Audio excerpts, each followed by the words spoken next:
Assalamualaikum warahmatullahi wabarakatuh. Salam sejahtera bagi kita semua. Pada pertemuan minggu kedua ini, pada mata kuliah pengantar teknik industri, kita akan membahas tentang sejarah dan perkembangan disiplin teknik industri.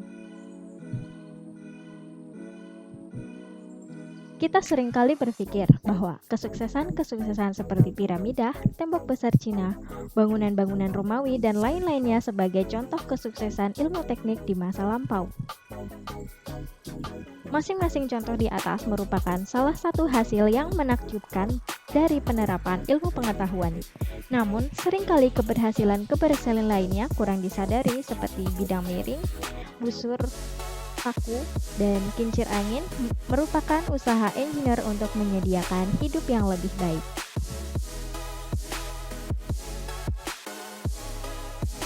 Keteknikan atau engineer dan ilmu pengetahuan atau science telah berkembang secara paralel sehingga melengkapi walaupun tidak selalu dalam jalan yang sama.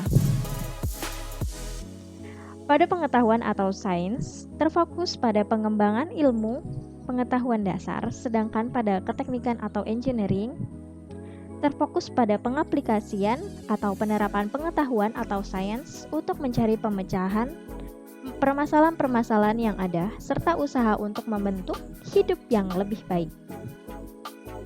Karena seorang engineer menggunakan pengetahuan untuk merancang dan mengembangkan suatu untuk kehidupan manusia yang lebih baik. Sejarah perkembangan disiplin teknik industri. Keteknikan atau engineering dimulai pada tahun 1750.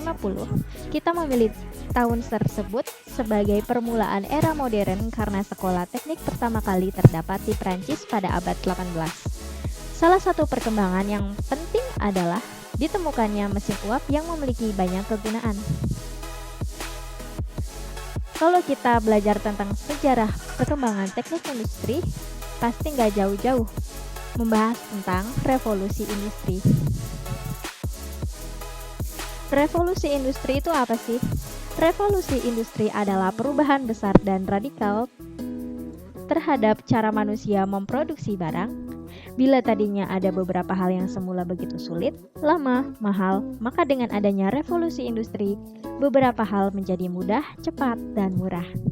Baik, kita ke revolusi industri 1.0 yang dimulai dengan ditemukannya mesin uap dalam proses produksi barang. Penemuan mesin uap ini menjadi salah satu hal yang sangat penting kala itu, lantaran manusia sebelumnya hanya mengandalkan tenaga dan otot, tenaga air, tenaga angin untuk menggerakkan apapun.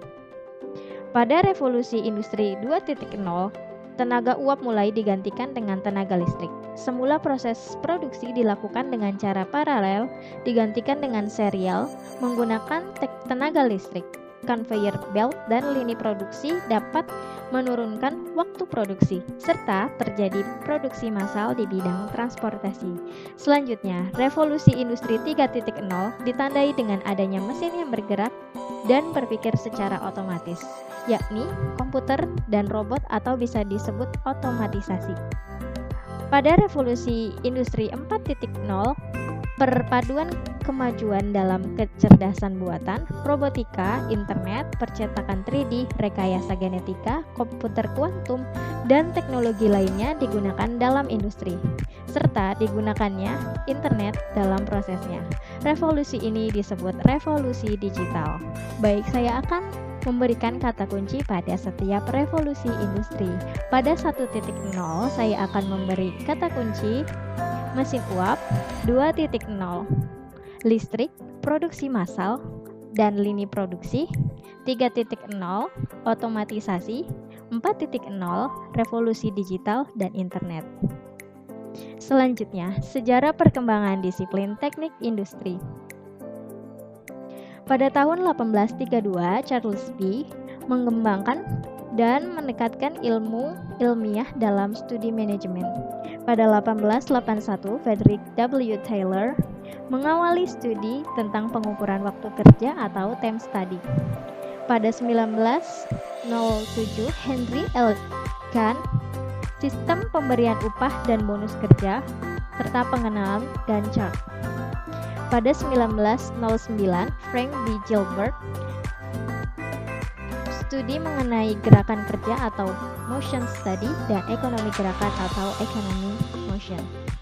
Pada 1913, Dr. Lillian Gilbert mengenalkan sosial dan hubungan antar manusia dalam engineering. Pada 1924, W.A. Stewart mengenalkan prinsip-prinsip dasar tentang quality control. Selanjutnya yang terakhir ada 1968, ada Pinter dan Kerr mengenalkan scientific management. Kita sudah membahas tentang sejarah-sejarah teknik industri, tapi kita belum tahu apa sih teknik industri itu. Teknik industri itu suatu teknik yang mencakup bidang desain, perbaikan, dan pengoptimalan kegiatan manusia seperti produksi, pengelolaan informasi, dan ekonomi. Lulusan teknik industri nantinya bertanggung jawab atas optimalisasi praktis dari sistem produksi pada industri, proposal strategi, serta desain optimal manajemen perusahaan. Lalu, apakah aktivitas-aktivitas yang dilakukan oleh seorang teknik industri? Yang pertama ada perencanaan dan pemilihan metode kerja dalam proses produksi. Yang kedua ada pemilihan dan perancangan kerja peralatan yang dibutuhkan dalam proses produksi. Yang ketiga ada desain fasilitas termasuk perencanaan tata letak fasilitas produksi, peralatan pemindahan material. Yang keempat ada desain dan perbaikan sistem perencanaan dan pengendalian untuk distribusi barang atau jasa, pengendalian persediaan, pengendalian kualitas. Yang kelima ada pengembangan sistem pengendalian ongkos produksi. Yang keenam ada perancangan dan pengembangan produk. Selanjutnya yang ketujuh ada desain dan pengembangan sistem pengukuran performance serta standar kerja, pengembangan dan penerapan sistem pengupahan dan pemberian insentif. 9. Perencanaan dan pengembangan organisasi dan prosedur kerja. 10. Analisa lokasi dengan mempertimbangkan pemasaran, bahan baku, dan suplai. Dan yang terakhir, yang ke-11 ada aktivitas penyelidikan operasional dengan analisis matematik, simulasi, program linear, teori, pengembalian keputusan, dan lain-lain.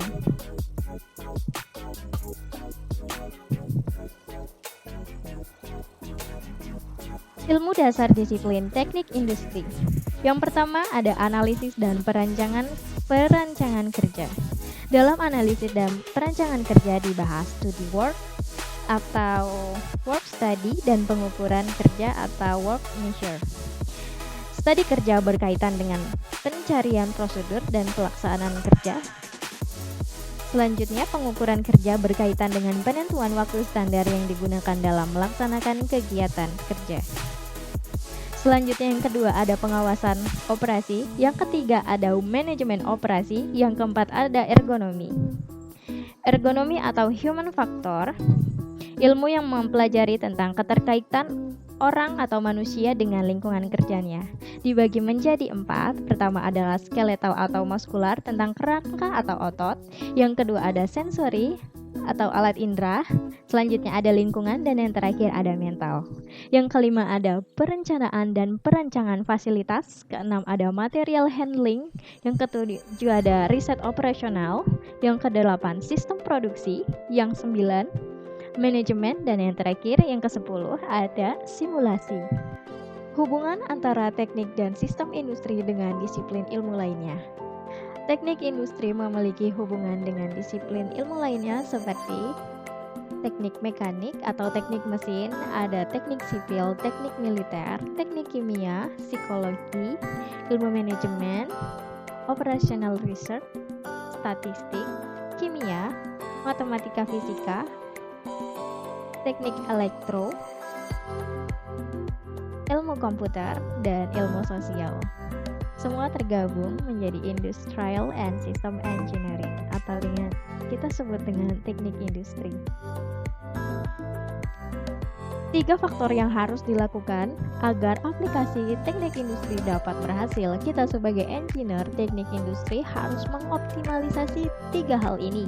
Yang pertama ada kualitas, yang kedua waktu, yang ketiga dan biaya.